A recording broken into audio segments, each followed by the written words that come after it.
The U.S. general nominated to be the next commander of U.S. Forces Korea and the United Nations Command has said that any inter-Korean military activities conducted in the DMZ should be observed and enforced by the UN command. Our Park Ji-won reports.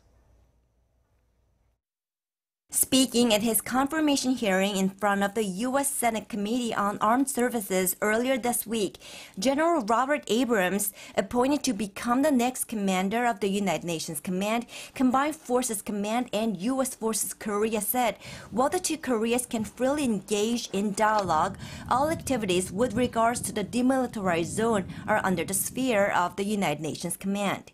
He added that all activities within the DMZ will have to be, quote, brokered, adjudicated, observed, and enforced by the UN command. He made the remarks in response to a question on the recent move to reduce some of guard posts within the DMZ as part of the comprehensive military agreement signed by the defense ministers of the two Koreas during last week's Inter-Korean summit. Regarding the impact of the suspension of joint military exercises between South Korea and the U.S., the nominee said there is a slight degradation in the readiness of forces, but said it was a prudent risk to take to make the effort to change the relationship with North Korea.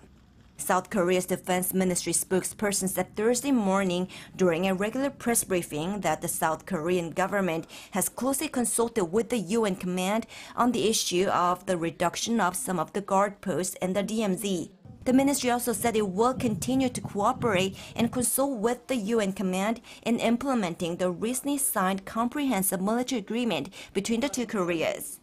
If confirmed, General Robert Abrams, a West Point graduate who has commanded the U.S. Army Forces Command since 2015, will replace General Vincent Brooks, who has led the United Nations Command, as well as U.S. Forces Korea since 2016. Park Ji-won, Arirang News.